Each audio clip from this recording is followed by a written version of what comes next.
Hoy tenemos la segunda de nuestras clases del ITD y en este caso nos acompaña el docente investigador de la UNLA, en este momento es secretario de investigación de la Universidad Nacional de Lanús, con maestría en Gobierno y Desarrollo y un doctorado en Comunicación, el amigo y compañero Aritz Recalde. Aritz, adelante. Oscar, querido, muchísimas gracias por la invitación, muchísimas gracias a Fedúa, muchísimas gracias Carelis, ahí que estás con todo el laburo operativo. Y bueno, el objetivo mío, ya para meternos de lleno en el encuentro de hoy, es hablar del peronismo universitario. Y cuando digo el peronismo universitario, me voy a animar a hablar de todos los gobiernos que llegaron al poder en nombre del justicialismo. Después ustedes evaluarán si hubo continuidades o rupturas. Pasaron 75 años de la asunción del primer gobierno justicialista, y yo, frente a ese escenario, voy a plantear la primera hipótesis. Primero, que el peronismo universitario condensa una forma de entender, de ordenar y de organizar el sistema universitario argentino. En esto, obviamente, voy a discrepar con algunas corrientes historiográficas que dicen que el peronismo no tuvo política universitaria, y si la tuvo, fue un hecho autoritario, como plantean más de uno de los autores. Yo en mi tesis doctoral lo hice sobre este tema, sobre el tema del peronismo y la universidad. Entonces, insisto, 75 años de peronismo universitario. Primera hipótesis que quiero discutir con ustedes, que el peronismo universitario, insisto, condensa una forma de ver y de organizar la institución. ¿Y qué es el cuarto gran modelo universitario en Argentina? El primer modelo universitario, que es hispanoamericano, que nace al son de la ocupación española de América, tiene un modelo universitario sumamente exitoso, si uno lo mira con las funciones que tenían en perspectiva, que era la de formar una clase dirigente. El modelo hispánico crea 33 universidades. La más conocida para nosotros es la de Córdoba, que la maneja la orden jesuita, la misma orden hoy que conduce el Vaticano con Francisco. Y después la otra universidad también conocida del periodo hispánico, la de Chuquisaca, que es conocida por el hecho que, bueno, ahí se formó parte de la dirigencia que interviene en el ciclo revolucionario. El proceso revolucionario es hijo en buena medida de las discusiones de la filosofía hispánica que vienen vía Salamanca y que se bajan en Chuquisaca y en Córdoba. Piensen que, bueno, Mariano Moreno, Monteagudo, habían estudiado en Chuquisaca, Gaspar Francia, que conduce la independencia paraguaya, en Córdoba. Entonces ese es el primer modelo. A la salida de la independencia se organiza el segundo modelo liberal, que hoy es hegemónico en América Latina. Una universidad clasista, muy orientada a la clase alta, y muy orientada a la importación de la ideología del sistema internacional en su etapa de imposición francesa o anglosajona. La universidad liberal hoy es la universidad, podemos decir, hegemónica en América Latina. Ingresan la gente de los sectores de clase alta, es clasista, es cara, vía aranceles o vía curso de ingresos, como es el modelo de la educación pública brasileña. Y una educación que ha sido eminentemente neocolonialista en la medida que suponía la universidad caminar en paralelo en la inserción dependiente de los países en América Latina al sistema mundo. El tercer modelo es el reformista, que esto uno como argentino se siente orgulloso, porque la reforma, si bien venía masticándose, evolucionando en Uruguay, en Argentina tiene un epicentro a partir de la jornada del 18. Ese es el tercer modelo, hoy vigente en Argentina, en articulación con estos otros dos modelos, o con al menos en el liberal y con el peronista, una universidad cogobernada. Después se discute, no es sinónimo el cogobierno de gobierno tripartito. El gobierno tripartito en Argentina lo crea la Revolución Libertadora del 55. En realidad el cogobierno nace como gobierno docente, después suma estudiantes, muy poquito después del 55, graduados. Este es un modelo de gobierno tripartito. Y el otro gobierno tripartito es del año 1974, lo introduce el peronismo. Salen los graduados y entran los no docentes. Entonces la universidad reformista es el tercer modelo universitario. Y el cuarto es el modelo del nacionalismo popular, que es el modelo del justicialismo del peronismo universitario. Entonces, insisto, uno mira la Universidad Argentina y al menos están estas cuatro grandes tradiciones, o centralmente estas tres últimas. Hoy uno mira la universidad, tiene rasgos de liberalismo, de reformismo y de nacionalismo popular o de peronismo. Entonces la primera hipótesis, el peronismo condensa, insisto, un sistema de organización universitaria diferenciado de los otros, pero viene la segunda hipótesis que articula y que es producto de los otros, y principalmente la tradición reformista. La historia oficial de la universidad se escribe en la Argentina después de las dictaduras. La primera se escribe después de las dictaduras liberales en el siglo XIX, que la escribe Mitre y la tradición liberal, a la caída de Rosas. La segunda después de la caída del peronismo en el 55, escribe el segundo momento de la historia oficial, bañada de sangre, que hace apología al terrorismo de Estado. Y la tercera después del año 76. Estas dos últimas derrotan gobiernos democráticos justicialistas. El primero el general Perón y el segundo Isabel Martínez de Perón, la vicepresidenta que entra en una fórmula que gana con el 62% de los votos. Entonces, claro, la gente que volteó por la fuerza a los gobiernos populares escribió la historia. Entonces dijo que una de las cuestiones que caracterizaba al peronismo era que no tenía modelo universitario y si lo tenía era un modelo autoritario antirreformista. Y eso es una ingenuidad.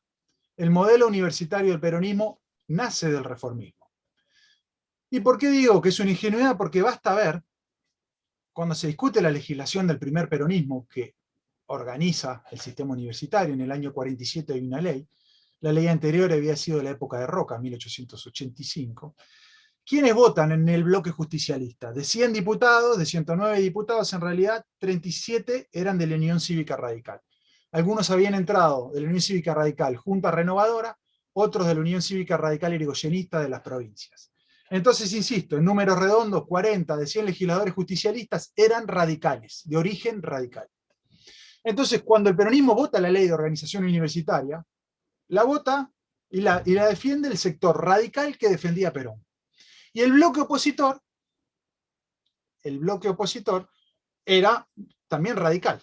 Incluso es una lástima, porque había muchos amigos y gente brillante en el bloque opositor al justicialismo, como era Gabriel del Mazo, por nombrar uno, o Calcaño, que era rector de la Universidad Nacional de La Plata. Fue triste por ahí esa posición política que no era tanto doctrinaria e ideológica, sino partidaria y circunstancial.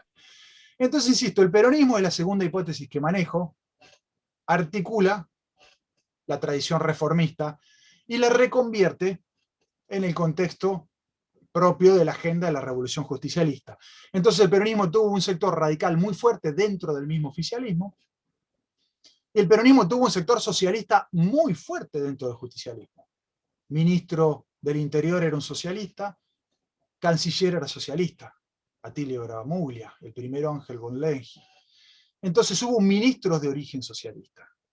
Y no algunos, muchos, fundamentales, troncales. Ahora, eso no implica que el bloque del Partido Socialista, partido, no el desprendimiento que apoya a Perón, sea opositor. Entonces uno veía opositores a Perón, al peronismo, era, Palacios, una figura fundamental del reformismo. Pero también había reformistas a favor de Perón, como Carlos Cosio, Carlos Astrada.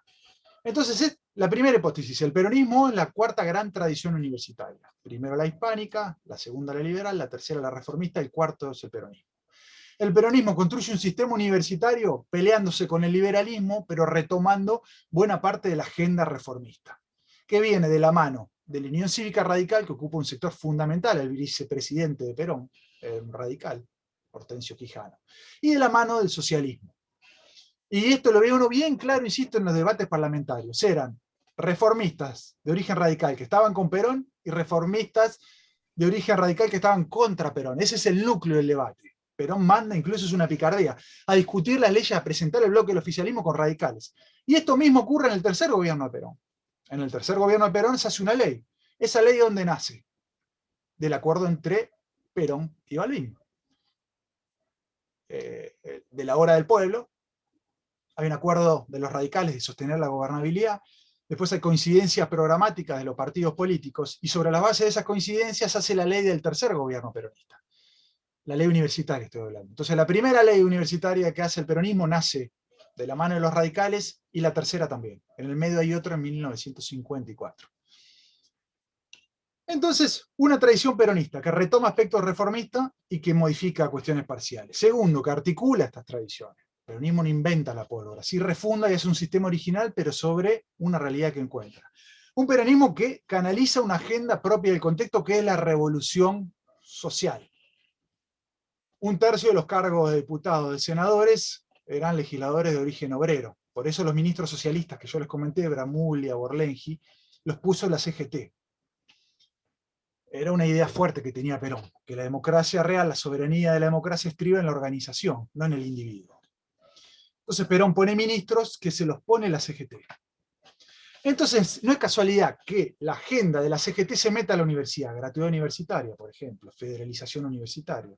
Esta es una agenda de una revolución social, que va de frente no contra la reforma, porque la reforma planteaba cuestiones similares, sino va de frente contra el liberalismo. El peronismo es un movimiento, en buena medida, en muchos aspectos reformistas, que es antiliberal.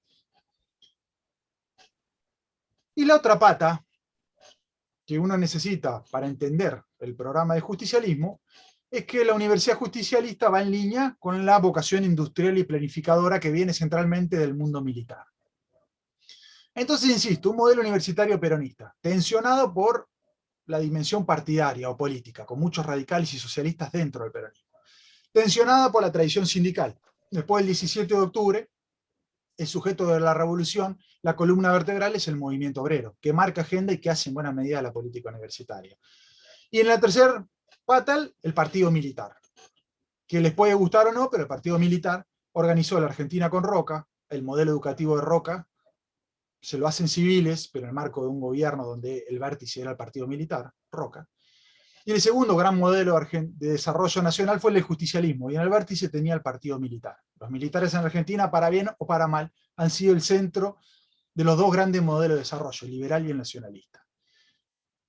Entonces, ahí el peronismo plantea de los militares la planificación. Entonces la universidad ingresa en el paquete de la planificación. El peronismo hace planes quinquenales, antes que la Revolución China. Hoy la Revolución China va por el plan 13 quinquenal.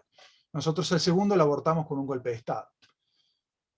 Por eso China es lo que es, una potencia que en los últimos 20 años sacó 700 millones de personas de la pobreza. Nosotros hoy la Argentina tiene el Producto Bruto del año 1974, con la diferencia que en el año 1974 había 800.000 pobres, hoy hay 15 millones. Entonces, si uno dice cuál es el éxito del modelo chino, y bueno, entre otras cosas, la planificación. Y la planificación en Argentina la instala el partido militar. Lo hace a partir de un Consejo Nacional de Posguerra, que lo discuten militares, empresarios, trabajadores y un grupo de civiles, en que entre ellos estaba Figueroa, un hombre importante en la historia de la estadística vinculada al tema de gobierno. Entonces, insisto, el modelo universitario peronista no lo puede sacar de ese contexto. No lo puede sacar de ese contexto. Y también lo que planteaba el peronismo como parte de la revolución justicialista es refundar el sistema político con lo que se llamó la comunidad organizada. La comunidad organizada era un sistema de toma de decisiones muy crítico de la partidocracia liberal o de la socialdemocracia. Perón dice, la verdadera democracia es la que viene del pueblo, el pueblo se organiza en torno a valores, por eso Perón hablaba de una comunidad organizada, no una sociedad organizada. La sociedad, para Perón, uno puede decir un pacto político institucional. Una comunidad es un sistema que reúne a las personas por intermedio de valores. Entonces Perón dice, vamos a construir, a refundar la democracia argentina sobre un nuevo sistema que se llama la comunidad organizada, que no es ni comunista, donde el poder fuerte está en el vértice en el Estado, ni es liberal, donde el poder fuerte está en el mercado. Entonces la universidad también Perón la piensa como parte de la comunidad organizada. Entonces, insisto, uno quiere entender al primer peronismo, hay que analizarlo en torno de la planificación, del desarrollo industrial, de la revolución social que venía atravesando la Argentina, y también, insisto, del programa político doctrinario que tenía Perón. La idea de una comunidad organizada, un sistema político alternativo al liberalismo y al comunismo. El comunismo era un hecho fáctico. Después de la Segunda Guerra, tenía una influencia real y concreta de media Europa, de la Alemania del Este, siguiendo hasta todo Rusia y mucha influencia sobre Asia. Y después África quedó en el medio, se dirimían medio a los tiros la política africana entre las tensiones del bloque comunista y liberal. Entonces, lo que voy a manejar la hipótesis que este peronismo fundacional funda algunos rasgos, unas ideas generales que atraviesan todo el justicialismo en sus 75 años, con divergencias, pero que hay puntos de encuentro, insisto, además de diferencias. Cuando digo primer peronismo, estoy hablando del que llega al gobierno después del 17 de octubre con un frente electoral en febrero del 46. El segundo peronismo, me estoy refiriendo al del año 1973, que llega con una fórmula entre Cámpora y Solano Lima. Dos dirigentes políticos de origen conservador. Solano Lima era un brillante dirigente del conservadurismo y Cámpora había militado en el conservadurismo, después en el justicialismo. Fue incluso jefe de bloque de diputados. Y el tercer gobierno justicialista llega con Menem, y acá seguro a más de uno va a disentir con mi planteo, y el cuarto es el que llega en el 2003, de la mano del triunfo electoral de Néstor Kirchner, y después 2 elecciones consecutivas de Cristina Fernández de Kirchner. Entonces, 75 años de justicialismo dividido en 4 grandes etapas. La primera, los primeros 10 años, la segunda, la del 73 al 76, la tercera, desde la asunción de Menem en el 89 hasta el 99, y la cuarta, el ciclo político que se introduce en el 2003 y se corta en el 2015. El justicialismo nace, y digo, yendo al origen, creo yo, en febrero del año 1945. Febrero del año 1945. Antes de la elección del año 46 y antes del 17 de octubre. Ahí Perón manda 2 decretos, uno de normalización de los claustros y otra de recorporación de los cesanteados. La universidad venía en un ciclo, esto también es para discutirlo en la década del 30, bastante conflictiva con la política, venía en un ciclo de gobiernos que llegaban al poder de la mano del fraude electoral, la fuerza política mayoritaria, que era el radicalismo irigoyenista, había estado proscripta, y hay una revolución en el 43, en un clima de época muy similar al del 2001 en Argentina. Y hay divergencias en el gobierno militar. Un sector con una posición más intransigente y otro sector más negociador. El más negociador es el sector de Perón. Y Perón manda la normalización de los claustros y la recorporación de los cesanteados. Es el primer hecho de política institucional donde Perón demuestra hacia dónde va en su programa universitario. Perón todavía no era Perón. Perón es una persona antes y después del 17 de octubre.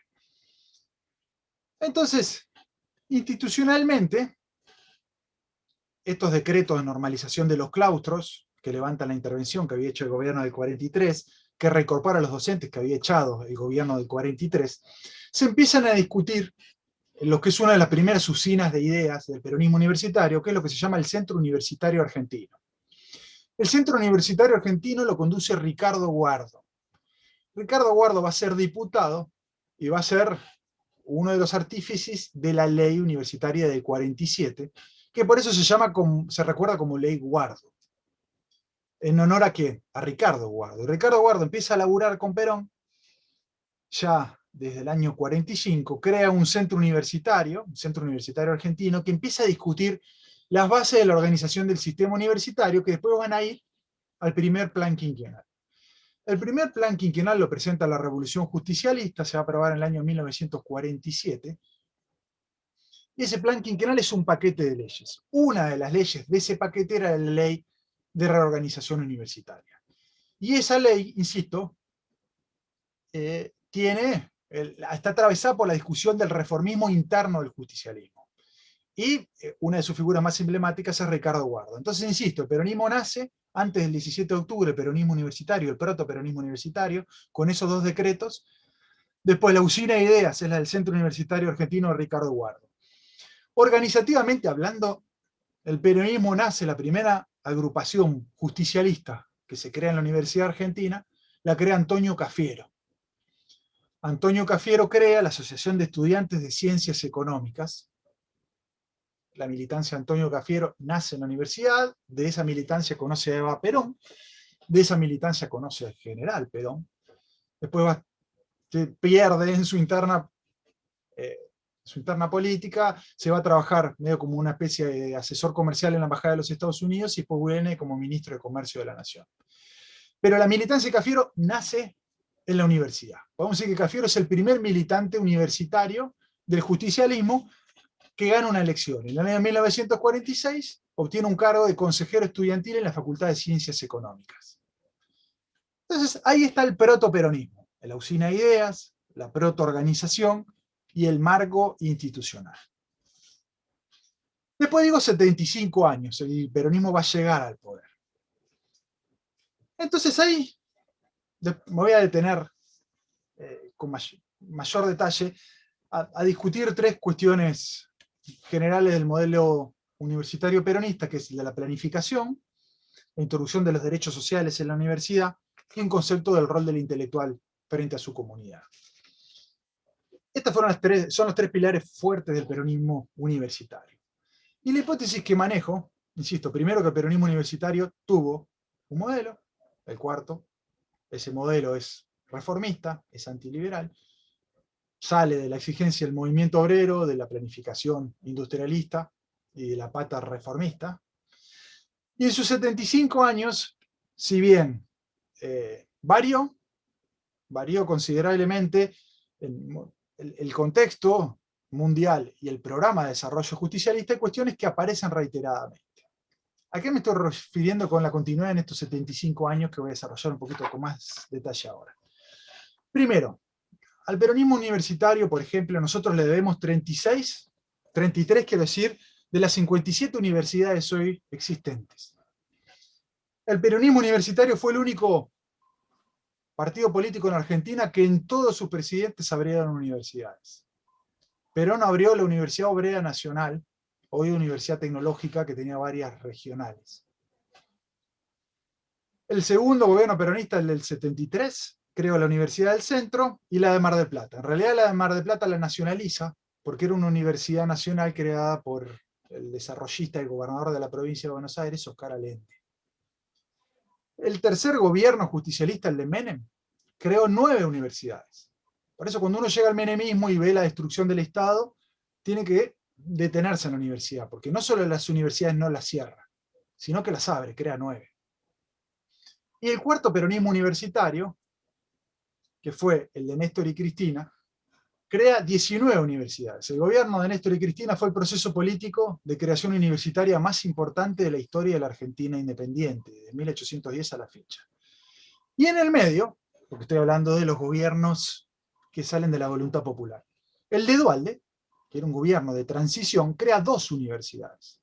O sea, no hubo ningún gobierno justicialista, el de Alberto podría llegar a ser el primero, que no creó universidades. Entonces, primero hay una continuidad. De unos 75 años, es decir, el peronismo fue económicamente nacionalista, con Perón, desarrollista con Kirchner, liberal con Menem. Ahora, en política macroeconómica cambió. Bueno, hay constantes. Una es esta.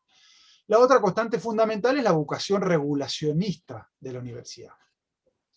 Porque Perón había dicho en la comunidad organizada que la soberanía reposa en las organizaciones libres del pueblo.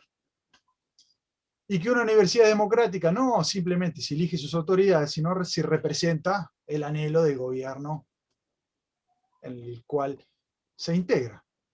Entonces no hay casualidad que el peronismo le haya dado mucho poder regulatorio al Congreso. ¿Por qué? Porque el Congreso es hijo de la democracia de masas, nos guste o no nos guste el gobierno. Entonces la idea de regulación del peronismo, que sectores del conservadurismo historiográfico plantean que es un tema autoritarismo, es una simplificación. Al contrario, es una vocación democratizadora. ¿Por qué? Porque en la medida que quiere llevar hacia el seno de las universidades la voluntad de la democracia de masas. Esto suena polémico, y yo lo digo, yo fui consejero superior, soy secretario de una investigación y posgrado en una universidad autónoma. O sea, esto lo estoy diciendo, yo gestiono una universidad autónoma. Lo que sí soy consciente de que hay que tratar de ser objetivo para leer los procesos políticos.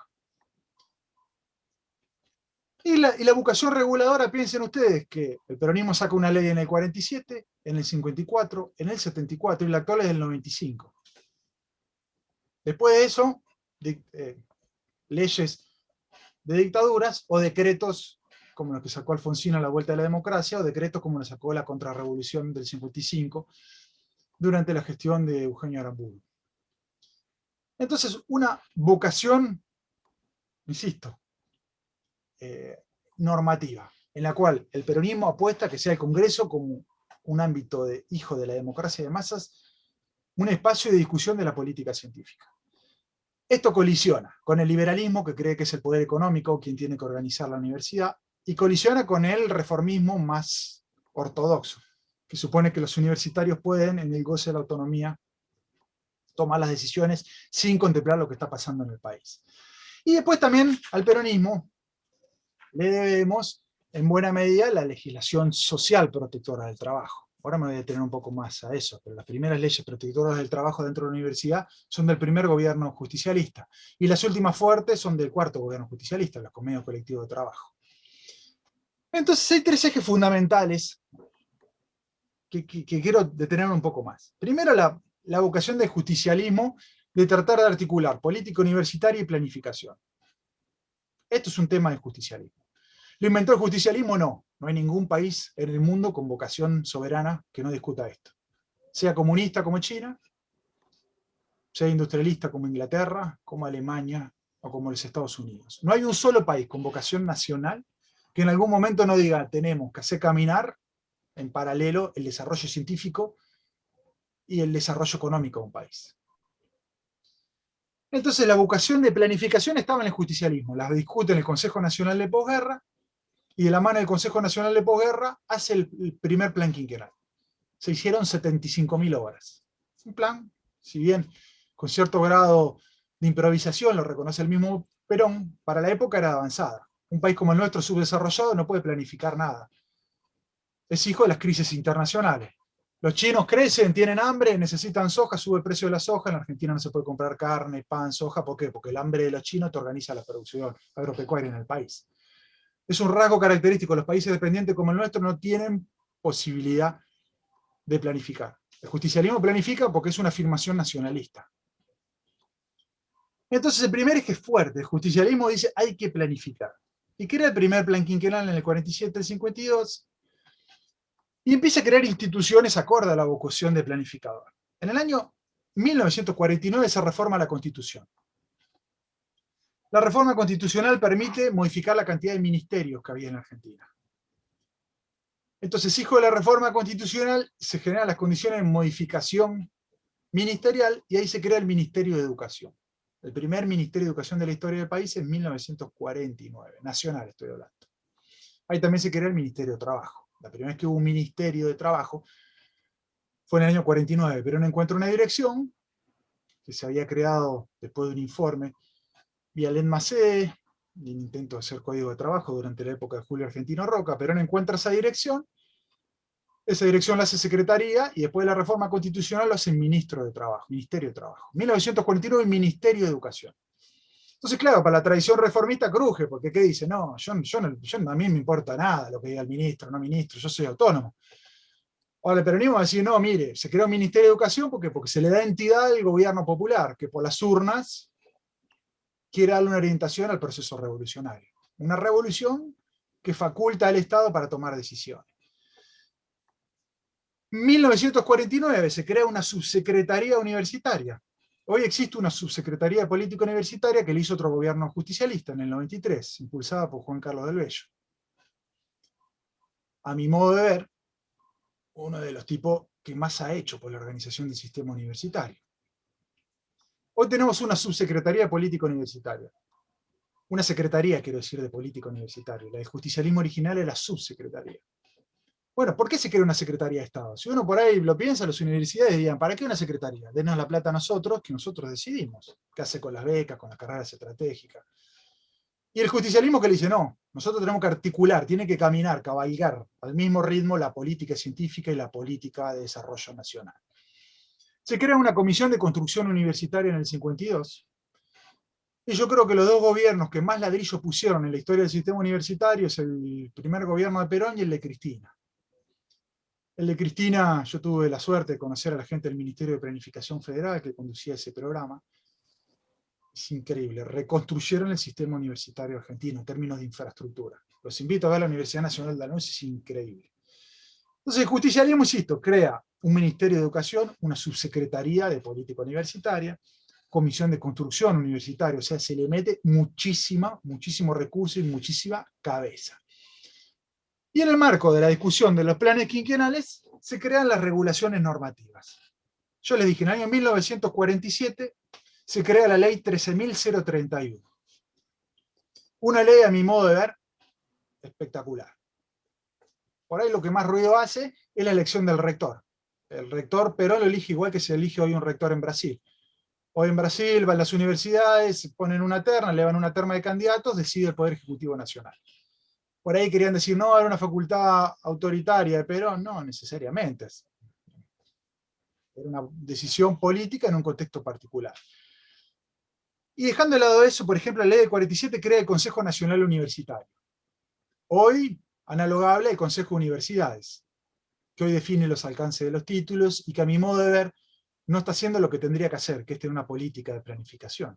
Pero el Consejo de Universidades existe. Bueno, ¿cuándo se crea? En la época de Perón. ¿Quién lo preside? El ministro. ¿Quién participa? Los rectores. Se crea un instituto de investigación. Es más, yo creo que es mucho más claro tenía esa ley que en la actualidad. El último intento serio de articular investigación y universidades fue el del régimen de incentivos, que también impulsó Del Bello. Ahora incluso podemos discutir esto. Cuando Cristina crea el Ministerio de Ciencia y Tecnología, un hecho importante, lo separa de la política universitaria. Y a mi modo de ver, eso no está bien. Sí está bien potenciar la ciencia, pero no está bien separar la investigación del desarrollo de la universidad. Y si uno miraba la ley del peronismo, sí tenía en claro esto. Consejo Nacional Universitario, Instituto de Investigación, dedicaciones exclusivas para los docentes. Hoy si mira el sistema universitario argentino, solo el 25% tiene dedicación exclusiva. Ahora, es un problema que no se le puede echar la culpa a nadie en particular, porque la primera vez que aparece la dedicación exclusiva como una realidad efectiva fue durante el peronismo y lo sanciona por ley. O sea, el problema no es el marco normativo, sino cómo se aplicó. Aparece la idea de regionalización universitaria, una idea fundamental, estratégica, vigente, hegemónica. Cristina abrió 19 universidades, y es obvio que Florencio Varela no tiene que abrir las mismas carreras que Chaco Austral. Sería un disparate. O que Tierra del Fuego. Tierra del Fuego tiene que tener sus carreras. Es una idea de regionalización. Que es obvia, hoy es obvia. Ahora, ¿siempre fue obvia? No. Antes uno creaba la universidad, estaban las carreras tradicionales, mi hijo el doctor, mi hijo el contador, mi hijo el economista. Entonces el mercado te ordenaba el sistema político y el mercado te ordenaba el sistema de organización cultural. Entonces el peronismo introduce una idea que hoy es hegemónica. Y la de la planificación hoy también es bastante hegemónica. Hoy uno se sienta con los rectores, las autoridades, y dice, che, tenemos que acompañar el modelo de desarrollo. ¿Quién va a decir que no? Bueno, cuando Perón lo plantea, sí, tiene movilización, un kilopaso bárbaro. Entonces es una ley, a mi modo de ver, que hay que estudiarla sin las antiojeras de la ideología de la historia oficial universitaria. Hay que leerla, estudiarla, se puede compartir o no, pero el peor enemigo del conocimiento es el prejuicio y la ignorancia. Y la segunda ley, que es la 14.297 del 54, también es una ley espectacular. Ya reconocía la gratuidad que había aparecido por decreto en el año 1949. Es una ley también súper avanzada que plantea la regionalización del sistema, la doctrina nacional. Es una ley realmente para estudiar. Entonces, insisto, ¿qué es el peronismo universitario? 75 años. Por un lado, una vocación planificadora. Ley en el 47, en el 54, en el 74. La ley del año 1974, que también se acordó con el radicalismo, como la del 47, es una ley espectacular. Lo mismo la cuestión de la regionalización, de la estabilidad de los docentes. La cuestión del antiimperialismo declara la incompatibilidad del laburo de los docentes con la vinculación contractual con multinacionales que estén fallando contra el país. Una ley que por donde la mires de sus objetivos, su forma de gobierno, introduce el gobierno tripartito con los no docentes. Es una ley impresionante. Y en esta sí, en el 74, el rector se elige con gobierno tripartito. Entonces también es una ley que sigue con esta idea de vocación de planificación. ¿Dónde está la soberanía? Bueno, la soberanía está en el pueblo. El pueblo se expresa en la democracia de masas. Y la democracia de masas tiene facultades para organizar los lineamientos generales. Ahora, ustedes sepan que la primera vez que una constitución habla de autonomía universitaria fue la del 49. Ahora, lo que es innegable es que la autonomía universitaria se regula por ley. Y es finita. ¿Quién va a pensar que la autonomía universitaria es infinita? Y a lo largo del tiempo ha cambiado. Acá y en todos los países del mundo. Entonces el peronismo no tuvo contradicciones en decir constitucionalmente la universidad es autónoma y decir, bueno, miren, la autonomía tiene sus límites, como hoy los tiene en el marco de la actual ley. Y por eso no es casualidad que gobiernos de orientación macroeconómica o geopolítica diferentes, esta voluntad universitaria es constante. Y en los años 90, se crea en el 90 la Ley de Promoción y Fomento de la Innovación, en el 93 la Secretaría de Política Universitaria, en el 96 la Agencia Nacional de Promoción Científica. Entonces, nuevamente el peronismo de los 90, uno lo miraba macroeconómicamente en neoliberalismo, política universitaria, vocación reguladora, vocación de impulso a la innovación. ¿Y cómo la impulsa? Del Estado Nacional. Cuando se crea la Agencia de Promoción Científica, ¿cuál es la idea? No es que yo le transfiero el 100% de los recursos y le digo a las universidades, hagan lo que quieran. No, no, no. Mira, acá están los planes estratégicos de innovación. Usted tiene que acompañar esto. Y yo no me meto en la autonomía directamente, pero la regulo desde afuera, por un tema del destino del presupuesto. Entonces este gobierno peronista de sus orígenes, insisto, introduce una idea muy fuerte: la soberanía está en el pueblo tiene decisión en las regulaciones y por eso crea instituciones, normas y leyes que tienden a ordenar el sistema. No es casualidad, esto sabe mucho más Oscar Galante que yo, que el CONICIT, Consejo Nacional de Investigaciones Científicas y Técnicas, se crea en el primer peronismo. Después Frondizi lo convierte el CONICET y felicitamos a Frondizi, no es contradictorio. Sería mentira la verdad no reconocer a Frondizi esa decisión, pero también es mentira la verdad histórica no reconocer que esa decisión tenía antecedentes. El día que terminemos con estas grietas estúpidas, vamos a tener una clase dirigente un poco más estable emocionalmente. Y el CONICET nace de la experiencia del CONICET, y en paralelo también el justicialismo empieza a crear todo un sistema vinculado al desarrollo de la ciencia y la innovación. Comisión Nacional de Energía Atómica. El tercer justicialismo con Julio de Vido inauguró centrales atómicas. También uno lo puede decir orgullosamente, esas fueron políticas que pese a todo se continuaron. El primer peronismo crea el Instituto Tecnológico del Sur con López Francés. López Francés era un tipo que había militado en Forja. Eso soy la Universidad del Sur, una universidad súper exitosa. También sería justo que esa universidad, que hoy no necesariamente es peronista, posiblemente al contrario, reconozca que somos hijos de un proceso que hoy tenemos la posibilidad de decir, bueno, podemos tener diferencias, pero en el origen todas las fuerzas políticas dejaron algo. Entonces, insisto, y esto permite decir que en el cuarto peronismo de Cristina se crea también el MINCIT, el Ministerio de Ciencia y Tecnología de la Nación. Entonces, insisto, el peronismo tuvo una vocación de planificar. Creó leyes en el 47, en el 54 en el primer peronismo, en el tercer gobierno peronista del 73, en el segundo en realidad, como los estoy ordenando yo, también una ley. Y la actual ley también es el justicialismo de Menem, 1995. Y la han puteado, hemos dicho que es mala, buena, pero bueno, ahí está. Y la ley no ha sido ningún impedimento para hacer la reforma de las universidades, al contrario, más yo creo que es una gran ley. Podemos discutirlo. Yo era de los que tiraba piedras. Mi hermana en el 95 fue a abrazar al Congreso y fue preso. O sea, yo tiré piedras contra esa ley. Ahora que estoy más grande, que estoy en una universidad, que la cogobierno, digo, eso era una gran ley. Sigue siendo una ley que, si bien es mejorable, perfectible, no ha impedido otros cambios. Diferente a la Ley Federal de Educación, que el kirchnerismo cambia en el 2006. Entonces, insisto, un gobierno que ha cambiado su macroeconomía, su política internacional, pero que en términos universitarios, expansión del sistema, planificación, regulación, insisto, en el 90, Ley de Promoción de la Innovación, Agencia de Promoción Científica, Secretaría de Política Universitaria. No se achicó el Estado, se recontraagrandó en universidades, por lo menos en universidades y en agencias de impulso a la investigación. El segundo elemento, ya voy a ir un poquito más rápido, tiene que ver con los derechos sociales y laborales. O sea, yo le dije, el peronismo pasaron 75 años y es un modelo universitario fuerte, vigente, que sigue teniendo muchísima vigencia. Y uno son los derechos sociales. El peronismo en el 47 a los estudiantes le dice, les voy a democratizar el ingreso a la universidad por intermedio de becas. La gratuidad universitaria no nace en el 46 ni en la ley del 47. Primero el peronismo dice, voy a dar becas. ¿Y a quiénes? A los que no puedan pagarle. Que es un tema muy distinto si le doy becas a todos, o un tema más distinto lo que se hace por decreto en el 49, que es la gratuidad total. Entonces el peronismo inicia la primera ley en el plan quinquenal, dice no, para darle derechos sociales a los estudiantes le doy becas, como funciona en el modelo chileno, por ejemplo. Él, después del pataleo que hubo y de la reforma Bachelet. Después el peronismo en el 49 directamente dice es gratis. ¿Para quién? Para todos, no paga nadie. Ni pobres ni ricos. Y en el 52 introduce la gratuidad total del sistema universitario. Hasta en 1952 se pagaba la escuela secundaria y los terciarios. Y puede hacer ruido que primero se declaró la gratuidad de la universidad que la escuela secundaria.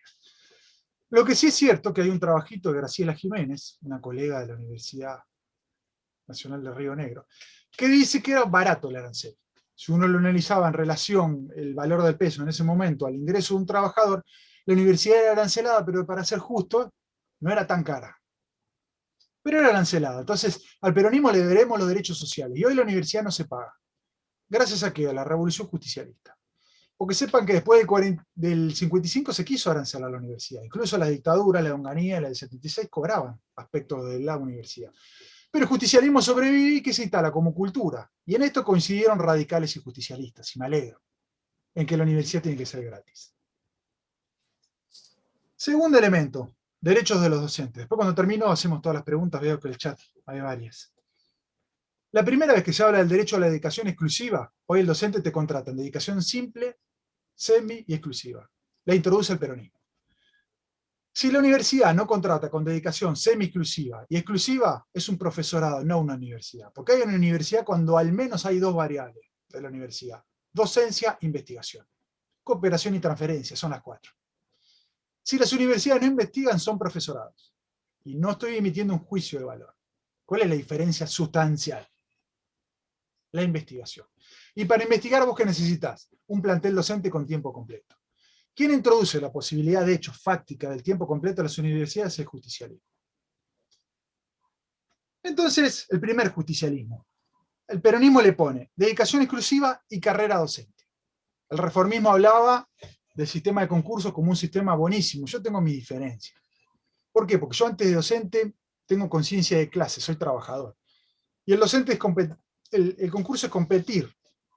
Y yo no estoy dispuesto a privilegiar mi condición de hombre de ciencia que de trabajador. Y quedarme en un concurso después de 6 años de laburo en la calle total porque pierdo un concurso. Entonces el peronismo que introduce la idea de carrera docente, estabilidad. Yo por intermedio de la carrera obligo al docente a capacitarse, pero genero condiciones de estabilidad. La idea de carrera docente aparece en la legislación justicialista. Dedicación exclusiva, carrera docente. Y no hay casualidad que el convenio colectivo de los trabajadores no docentes es del 2006, Néstor Kirchner. Nelson Farina con Hugo Moyano, lo van a ver Alberto Fernández, en su momento jefe de gabinete, y les aprueban el convenio colectivo de trabajo de los no docentes. Y el convenio colectivo de los trabajos de los docentes, que dice en buena medida estas cosas que yo estoy mencionando ahora, el actual es el 2015. No es casualidad que lo haya hecho un gobierno peronista.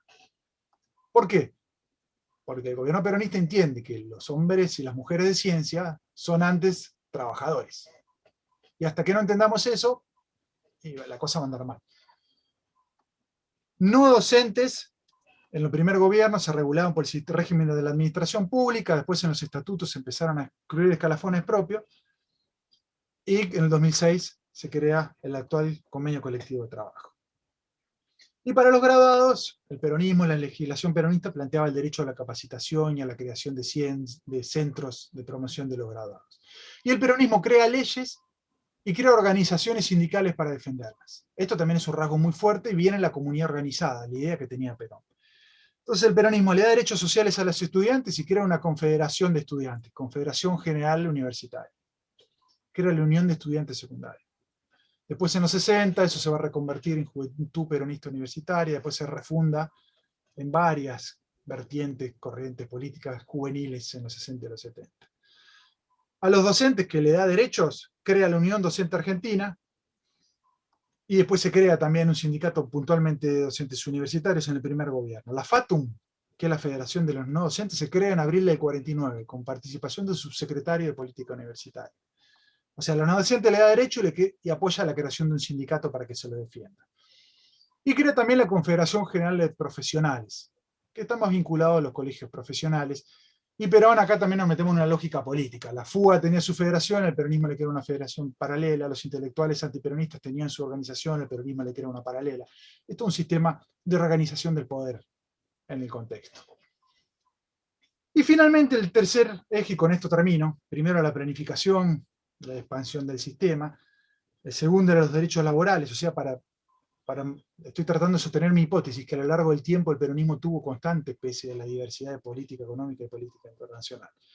Y el último elemento muy fuerte que tenía Perón era la idea que la universidad tenía que reorientarse a resolver los problemas nacionales y populares. Esto se había discutido en las izquierdas con la idea intelectual orgánico de Gramsci, se había discutido a su manera a las derechas. El liberalismo tiene muy claro que la universidad forma la clase dirigente y que por eso hay que darle una orientación oligárquica. Y el peronismo también tenía muy claro que la universidad forma la clase dirigente y hay que formar una clase dirigente universitaria con vocación nacionalista y popular. Entonces, ¿qué es lo que piensa Perón? Que hay que darle a la universidad una labor, insisto, de ser apoyatura ideológica, cultural de la revolución. Perón creó un congreso de filosofía, de acá sale la doctrina nacional, la comunidad organizada. Sesionó en paralelo prácticamente el congreso de filosofía y la reforma constitucional. El congreso de la filosofía especuló filosóficamente, no solamente, creó la doctrina de una revolución que se refundó con la constitución del 49. Es una idea fuerte del rol del intelectual. Sampay, que era docente, fue el tipo que hizo la constitución del 49.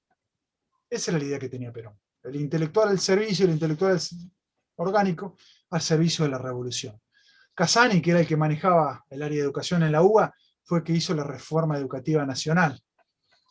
Y después Perón tuvo, insisto, otros intelectuales en la universidad, algunos de izquierda, como Carlos Astrada, que participa en la discusión de la comunidad organizada, como Tomás Casares, un tipo católico que es miembro de la Corte Suprema de Justicia.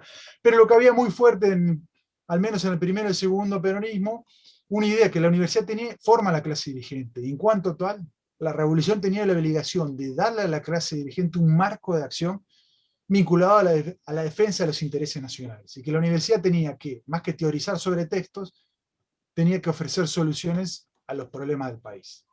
Y acá, si querés, Oscar Ellis, no sé cómo lo van a administrar, dejo y que se abran las preguntas, comentarios, o como ustedes dispongan. Perfecto. Gracias, Arit. Como habíamos planteado, una primera hora de tu planteo. Los y las estudiantes ya tienen la bibliografía, tus clases en video.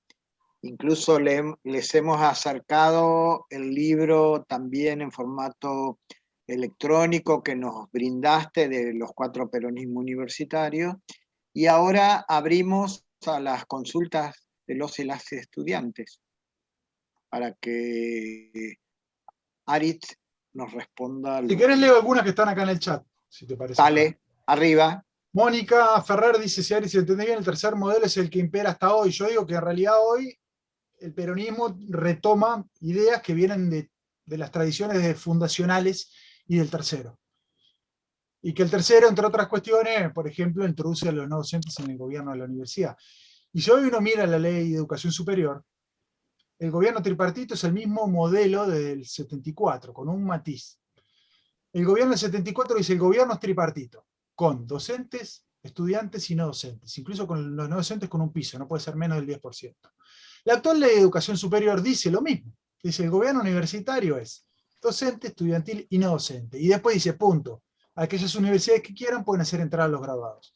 Entonces digo, hoy la Universidad Argentina tiene aspectos, es gratis, hay un Estado que planifica, hay un sistema de becas, es parte de los 2 primeros justicialismos.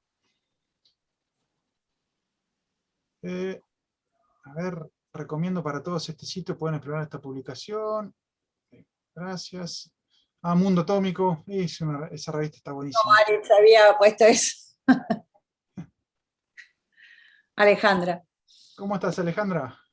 ¿Cómo estás? Sí, porque hicimos, creo que vos estuviste, Aritz, pero hicimos una muestra que ahora está por la pandemia aislada, está en el C3, pero la idea es que vaya porque sea itinerante, pero lo que tenemos es digitalizada toda la colección de la revista, con algunos estudios también, algunos artículos, y los invito porque es muy interesante muchas de las cosas que vos estabas mencionando, ahí pueden verlas ilustradas, pueden ver un poco de las disputas también, ¿no? Entre lo que era cierta comunidad, digamos, la tensión, digamos, con la universidad, las cosas que Perón mismo decía y expresaba, que la verdad que tiene una vigencia a veces los debates que está muy bueno para acompañar.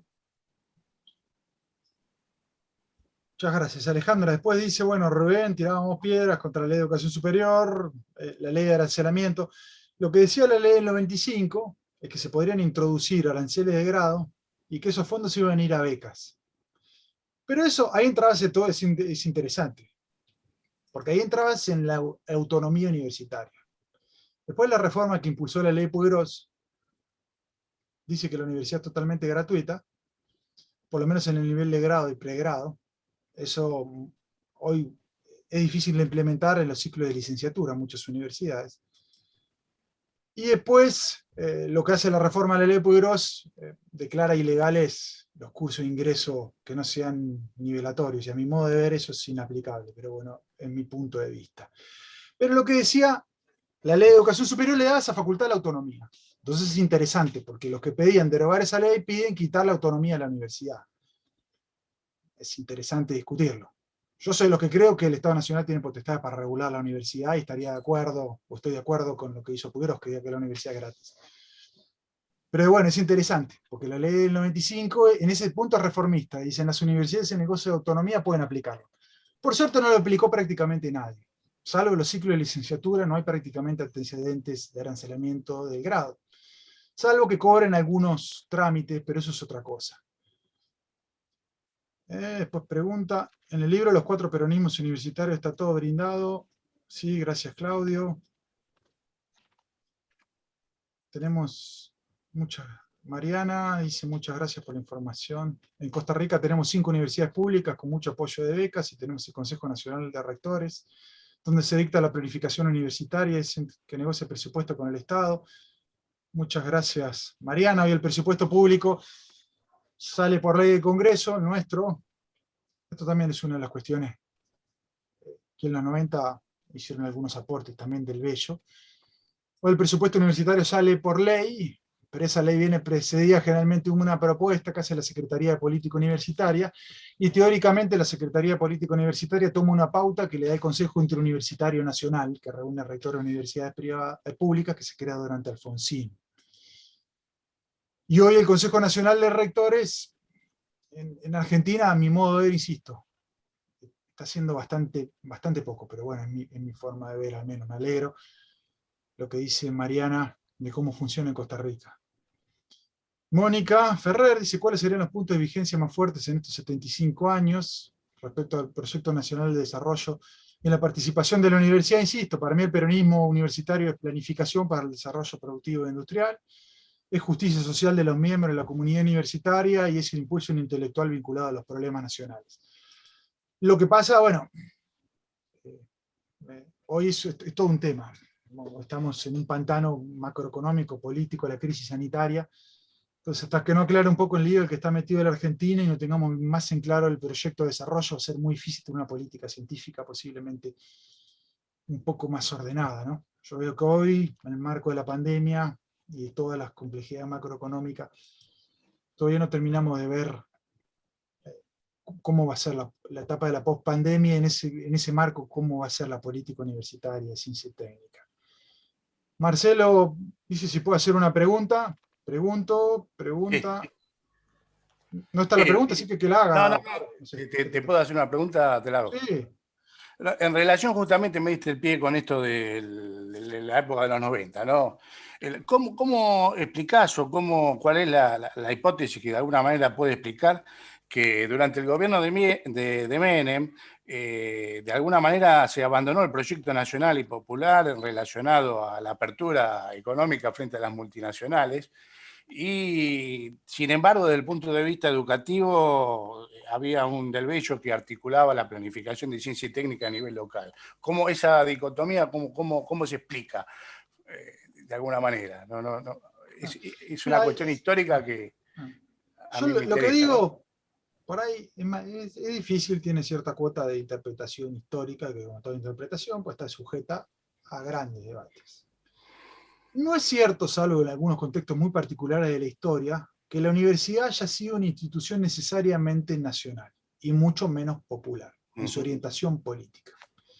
Por eso en el 55, cuando voltean a Perón, en el 56 fusilan, matan gente, en el 55 habían bombardeado Buenos Aires, un hecho de barbarie. Imagínense que cuando bombardean Buenos Aires matan 300 y pico de personas. En Malvinas murieron 649, pero la mayoría de esas en un crimen de guerra fuera del teatro de operaciones, que es el General Belgrano.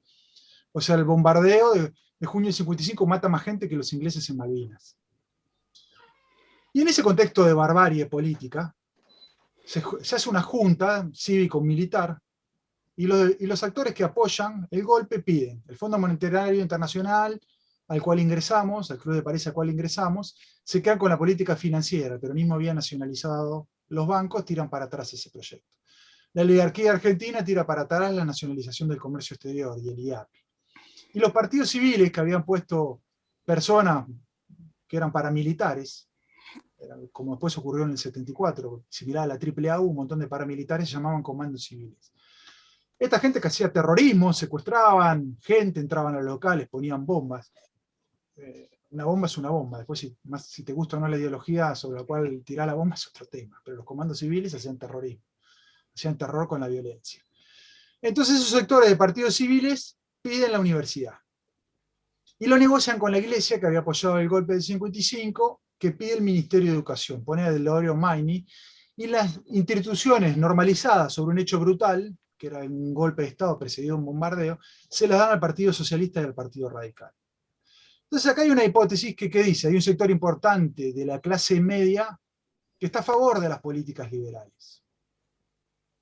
Entonces ahí cuando uno dice, bueno, en los 90, bueno, posiblemente esto Menem, que era un gran conductor político, a mi modo de ver el balance de esa década fue nefasto, el balance para la sociedad argentina fue nefasto en lo económico, en lo geopolítico, en lo social y en lo cultural.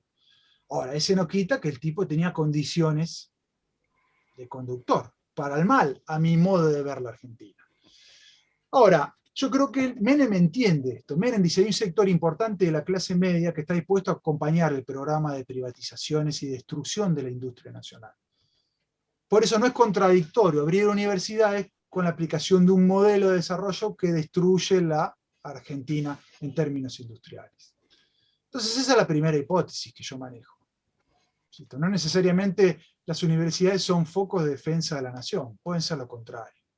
Segundo, ahí hay una generación de gente súper capaz, brillante, y si bien está toda la discusión si la historia las hacen las estructuras, o los hombres, o las mujeres, bueno, hay una generación de hombres brillantes. Yo no quiero ser chupamedia de mi jefa, Ana Jaramillo fundó la Universidad de Lanús, y yo estoy orgulloso de trabajar en la universidad del año 95. Y de la mano de Ana Jaramillo venía Juan Carlos Geneiro, un colega que murió no hace demasiado, que fue vicerrector, y también está Juan Carlos del Bello y Ernesto Villanueva, y esa generación brillante, para mí hace universidades que en general fueron exitosas, San Martín, La Matanza, Quilmes, 3 de Febrero, Villa María, para mí no hay una sola de esas universidades que haya fracasado. Entonces también fue una generación que tuvo algunas mentes, a mi modo de ver, brillantes. Y que por eso hicieron grandes cosas. La ley de educación superior creó la CONEAU. Y no es una pavada para la historia del sistema universitario argentino, no es una pavada. Es uno de los hechos institucionales más importantes del sistema universitario argentino.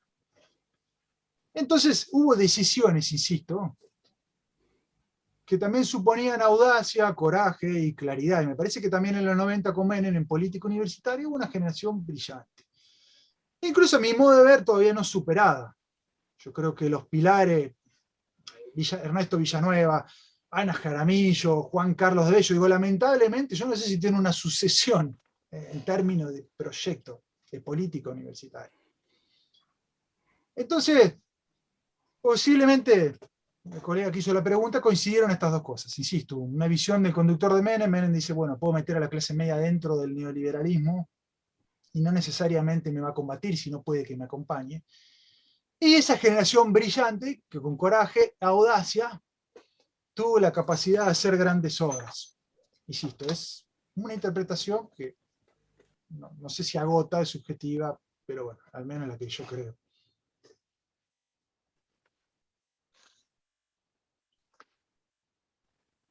Gracias, ok.